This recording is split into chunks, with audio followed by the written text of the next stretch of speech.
13h10 sur LCI, nous parlons politique et nous recevons sur ce plateau François Asselineau. Bonjour. Bonjour. Vous êtes tête de liste aux élections européennes, président de l'Union populaire républicaine. Soyez le bienvenu. J'accueille également sur ce plateau Damien Fleureau du service politique TF1 LCI. Bonjour Damien.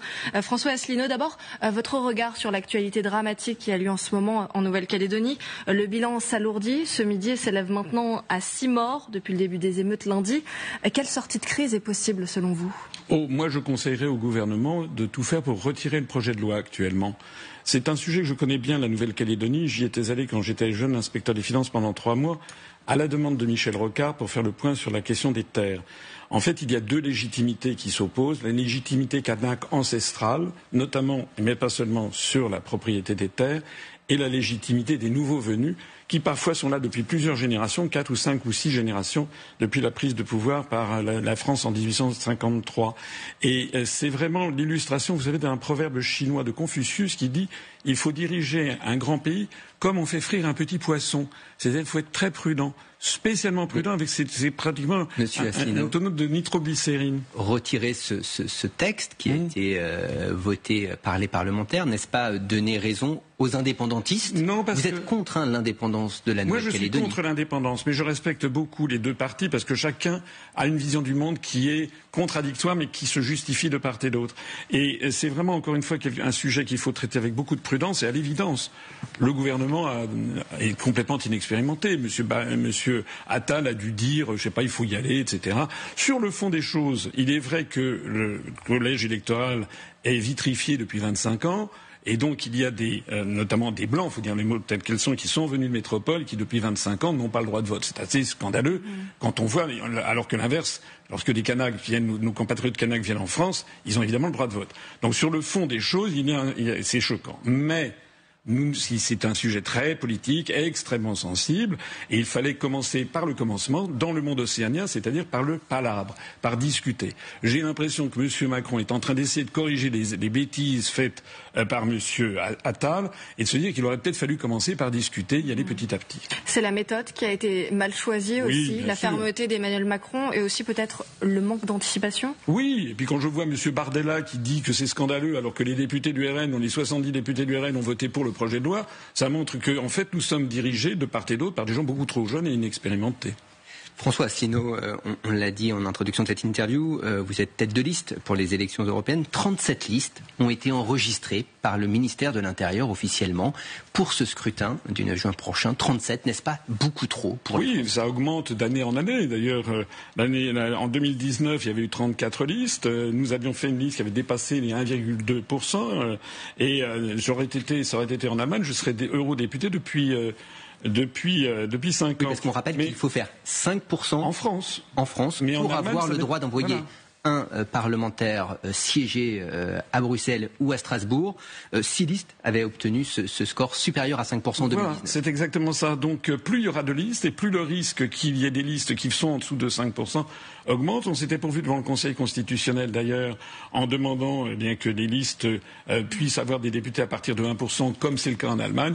Nous avions été déboutés par le Conseil constitutionnel. Mais peut-être, d'ailleurs, certains partis vont s'en mordre les doigts, parce qu'entre les sondages commerciaux, comme je les appelle, et les sondages confidentiels qui circulent dans le tout Paris, il y a quand même une marge. Peut-être que certains partis n'auront pas les 5%. Sur LCI, donnons un sondage quotidien, l'Euroligne, avec nos partenaires de l'IFOP. Vous savez que l'IFOP a fait des faux sondages, notamment le 16 février 2022, il donnait Zemmour à 16,5%. La commission des sondages avait dit que c'était un faux. Vous le savez parfaitement, le sondage n'est pas une projection du vote, mais une photographie à un instant T. Ce sondage que l'on voit là donne pour l'instant la liste de Jordan Bardella largement en tête, avec 32% d'intention de vote. Vous êtes crédité selon les jours entre 0 et 0,5% d'intention de vote. Oui, mais excusez-moi, mais sur le terrain, j'étais à Lyon il y a quelques jours, il y avait 600 personnes qui sont venues m'écouter. La veille, Mme Ayer et M. Attal on fait moins de 300 personnes dans la même ville. Et à l'île de la Réunion, j'ai fait 2 fois plus de personnes que Madame Le Pen le même jour à la même heure. Donc ces sondages ne sont pas confirmés parce que l'on voit sur le terrain. Et j'insiste sur le fait qu'il y a des sondages confidentiels que peut-être vous connaissez et qui donnent des résultats tout à fait différents. C'est-à-dire que très probablement le Rassemblement national ne fera pas ce score et très probablement nous dépasserons les 3% pour être remboursés et si possible les 5% pour avoir des députés. Donc vous pensez atteindre le seuil de 5%? Écoutez, on fait tout pour et vous savez sur le terrain, allez vous renseigner, vous verrez qu'il y a une forte dynamique. Est-ce qu'il y a un candidat duquel vous êtes plus proche quand vous regardez en tout cas les... Non, moi ce que je vois, si vous voulez, c'est que ce foisonnement de listes, c'est un peu le foisonnement à la gauloise. Donc maintenant, moi j'ai créé le premier parti en France qui voulait sortir de l'Union européenne, de l'euro et de l'OTAN. J'observe d'ailleurs que notre liste est la seule qui porte le nom de Frexit. Et puis il y a eu, au fil du temps, il y a eu des listes qui se sont créées pour essayer d'imiter. Mais pas seulement pas seulement sur ce créneau.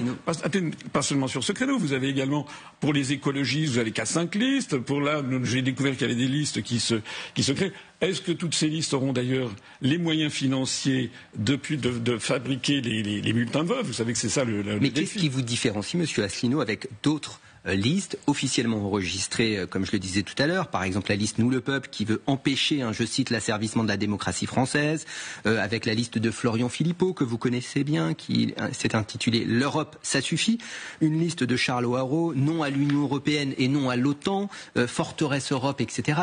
Pour quelles raisons vous ne partez pas ensemble dans ce combat européen? D'abord, c'est une question que vous pourriez poser aussi à Mme Maillard. Pourquoi propose-t-elle une liste différente de M. Glucksmann, puisqu'elle a dit de son propre aveu qu'il vote 90% des mêmes directives? Et votre spécificité, monsieur Asselineau, par rapport à ces autres listes? Notre spécificité, c'est d'abord que nous proposons le Frexit, c'est-à-dire la sortie de l'Union européenne, de l'euro et de l'OTAN. Je note que M. Philippot, que M. Kuzmanovic, que M. Husson on tourne autour du pot, l'Europe ça suffit, l'Europe ci, l'Europe ça, mais ils ne disent pas ce que nous disons sans varier depuis 17 ans, qu'il faut sortir de l'Union européenne, de l'euro et de l'OTAN. La deuxième chose qui est absolument fondamentale, c'est que nous ne sommes pas à droite ni à gauche, nous sommes un rassemblement qui s'inspire du Conseil national de la résistance. C'est tellement vrai que le numéro 3 de ma liste, c'est le général Henri Roure, qui était naguère sur la liste de M. Dupont-Aignan, donc qui vient plutôt de la droite, général de troupes de marine. Et le dernier de la liste, à titre symbolique, c'est M. Pierre-Yves Colomba, qui a été premier vice-président de l'Association des maires ruraux de France et sénateur apparenté PS et apparenté communiste. Et tout au long de notre liste, nous avons à la fois des élus, on a plus d'une dizaine de maires ruraux, certains sont de droite, certains sont de gauche. Je vous mets au défi de trouver une autre liste qui soit aussi ouverte et aussi représentative du peuple français. Et François Asselineau, comment est-ce que vous expliquez que Marine Le Pen ait changé d'avis concernant le Frexit? Alors vous savez, ça c'est un vaste sujet. On dit que le Front National voulait sortir de l'Union européenne. Moi j'ai toujours dit, allez regarder les professions de foi du Front National depuis 40 ans, ça n'est pas vrai. Vous savez, il y a 40 ans, le slogan de la liste de Jean-Marie Le Pen pour les élections européennes de 1984, c'était Europe et patrie. Donc il voulait rester dans l'Europe et le slogan c'était « La France est de retour ». 40 ans après, vous avez M. Bardella qui dit « La France revient ». C'est-à-dire en fait c'est un parti de revenants. Mais pendant les 40 ans qui se sont écoulés, jamais le Rassemblement national n'a proposé de dénoncer la construction européenne pour ce qu'elle est, ce que nous expliquons, c'est-à-dire une manœuvre de domestication et de vassalisation américaine. Mais quand on lit dans le programme du Rassemblement national et de Jordan Bardella, une alliance européenne des nations, remettre en cause la liberté de circulation, c'est bien sortir du cadre européen tel qu'on le connaît. Oui, mais ça... Ils sont tous en train de proposer une autre Europe. Mais c'est tous les 5 ans le même scénario, c'est le même sketch. C'est-à-dire que vous avez d'ailleurs des listes qui s'appellent pour une autre Europe, changer d'Europe, M. Larouturou, M. Governatori, tout le monde veut changer d'Europe, mais tous les 5 ans. Il y en a qui veulent une Europe rouge à poil bleu, verte à poil jaune, une Europe des travailleurs, une Europe sociale, une Europe puissance, etc. Je rappelle que pour changer l'Europe, il faut changer les traités. Pour changer les traités, il faut 27 gouvernements qui signent le même texte. Ce qui revient à considérer le problème résolu, parce que tout le problème, c'est que justement les gouvernements ne sont pas d'accord, parce qu'ils représentent des intérêts nationaux divergents. Et ensuite, il faut 27 ratifications des parlementaires nationaux, et éventuellement des référendums. Ça veut dire qu'il faut 54 institutions qui tombent d'accord pour changer d'Europe. Et notez bien que dans ce processus, à aucun moment, les eurodéputés n'interviennent. C'est-à-dire qu'on est devant une espèce de commedia dell'arte tous les 5 ans, où l'on voit défiler les têtes de liste qui proposent chacun un projet de nouvelle Europe, mais n'ont pas les moyens de lancer même le processus. Très rapidement, Monsieur Asselineau, votre liste s'intitule donc pour le Frexit, mais aussi pour le pouvoir d'achat et la paix. Pour quelle raison vous avez ajouté ces termes? Parce que je pense que les Français sont très inquiets de la situation internationale. Et nous, si nous avons des eurodéputés, nous aurons 4 priorités. D'abord, lutter pour la paix. Ça veut dire que nous nous opposerons aux évolutions en cours actuellement vers l'Ukraine. Nous demanderons l'arrêt de versement d'argent et d'armes à l'Ukraine. Nous demanderons que la France favorise un retour des négociations. Et nous nous opposons formellement à la lecture qui est imposée dans les médias selon laquelle la Russie aurait attaqué l'Ukraine. Oui, la Russie a envahi l'Ukraine, mais il ne faut pas oublier tout ce qui a précédé. En fait, il s'agit d'abord et avant tout d'une posture agressive de l'OTAN contre la Russie. La deuxième chose, notre deuxième objectif, ça sera de lutter contre la corruption. La corruption fait florès à la Commission européenne. Pas seulement la corruption d'ailleurs financière, il suffit de voir les 41 milliards d'euros de Mme von der Leyen avec Pfizer, mais aussi une corruption mentale. On a en fait actuellement une Commission européenne qui fait des coups d'État. Regardez par exemple M. Thierry Breton qui se permet d'essayer de serrer la vis sur les réseaux sociaux avec le Digital Security Act. Il n'en a pas les pouvoirs d'après les traités européens. Et donc le pouvoir d'achat ensuite? Alors le troisième point, c'est la question du pouvoir d'achat, en effet, c'est-à-dire que l'euro est un grand absent du débat. Si vous écoutez des économistes sérieux comme Emmanuel Todd ou comme Marc Toiti, vous n'allez pas dire que c'est quand même un excité. Marc Toiti a expliqué que selon lui, l'euro tel qu'on le connaît explosera d'ici 2025. J'ai, à mon avis, un petit peu avancé. Mais tous les spécialistes savent, on n'a pas le temps d'en parler, toutes les spécialistes savent que l'euro n'est pas viable. Et l'euro nous entraîne vers l'appauvrissement pour des raisons que malheureusement je n'ai pas le temps d'expliquer. Oui. Et puis c'est pas tout. Il y a aussi les questions d'immigration. Parce que l'immigration, actuellement, c'est un grand sujet qui intéresse les Français. Mais l'immigration illégale ne représente que 10%. La politique de l'Union européenne est fondée sur une immigration torrentielle. Depuis d'ailleurs le traité d'Amsterdam de 1997 dont personne ne parle. Merci François Asselineau. Merci d'avoir été avec nous sur LCI.